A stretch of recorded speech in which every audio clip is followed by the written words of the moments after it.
Oh, it's amazing. I think it's a terrific initiative by the football club, an amazing jumper, created by Kaya. So I'm incredibly proud of our football club and the efforts it goes through to continue to raise awareness for the Indigenous, culture. I'm sure that the long sleever will get Eaglanders tick of approval. It's one of the best I've seen, actually. Yeah. No, I really enjoyed the long sleeve. They didn't have one in my number, unfortunately, so I'm wearing Christian Salem's. But no, I think it looks amazing. And I'm actually contemplating running it with the long sleeve now. I've seen it on. I don't think the old man will let me in the house when I get home, but it looks amazing. Stephen was saying he hopes even just the rebranding of NARRM, prompts little kids to ask questions about Indigenous culture. Has it already prompted some of the players to ask more questions? Oh, absolutely. It's education for myself being part of this. I wasn't aware that the traditional name for Melbourne was NARRM, and I'm sure there's a heap of Indigenous kids at home that probably weren't aware of that either. So I think it's incredible that the club continue to raise awareness and continue to buy into initiatives. To help bring awareness to this culture. How have you recovered from COVID, Jack? Yeah, recovered really well.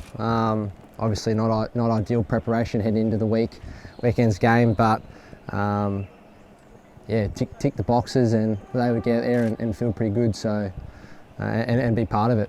Did it feel any different playing? No, not really. I had probably had a couple of days there where I was a bit under the weather, but after that felt I bounced back really strongly, and by game day I was chomping at the bit and feeling really healthy to get out there and perform. All the teams you've beaten this year aren't currently in the top 8. Do you look at St Kilda and think this could be a real challenge or a bit of a tougher challenge than you've previously had?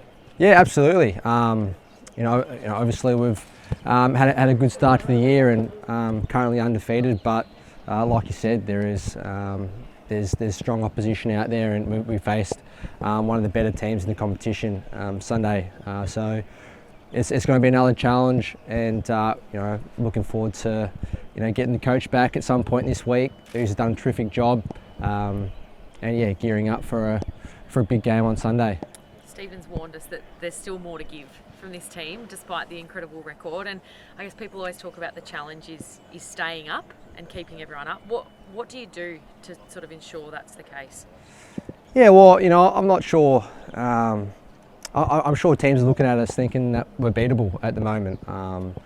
The point raised before, we haven't played a top 8 team. So whilst we're going really well, there's really strong competition out there that we're yet to face, and we probably feel like we're not firing on all cylinders. So we're continuing to look at our game, break it down, try and improve throughout the week, because we know that this competition is so brutally hard, and we're not getting ahead of ourselves because we know there's strong opposition being St Kilda this week. What are you doing to get around the boys in isolation? You obviously experienced it a couple of weeks ago. I imagine there would have been a few coffee deliveries and donuts or whatever else you're doing to keep the boys' spirits up. A few donuts. I think it's a really challenging period, because there's obviously health protocols we have to abide by, and not allowed out of the house essentially, which is not ideal for a professional athlete, because we need to train, and just being out of the program for 2 days, you do notice it, and you do pull up sore when you come back. So it's a challenging period which every team in the competition faces, and will face at some point. So we're doing the best we can, and we just got to roll with the punches, I suppose. And those boys are diligent professional athletes, and our medical team, and Reece Conker as part of our welfare and development department in terms of food deliveries and all that kind of stuff. He's right on top of that, keeping the boys proteins up and all that kind of stuff. But they're still in meetings, and of course they're still part of the team. They're still in Zoom meetings. Yeah. They're as much as part of the program as they can be. If these sort of disruptions happened even a few years ago, it would have been complete chaos. How proud of you of the group to just move on without coaches and players just constantly going in and out all the time? Yeah, it's just become part of life now.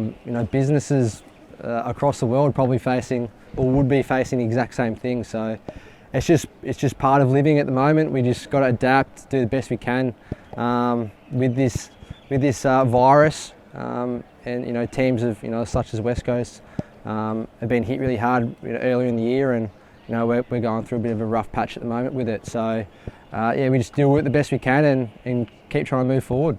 You mentioned last year that you personally weren't happy with lack of goals you were kicking. 5 from the first 5 rounds. You must be pretty pleased with that.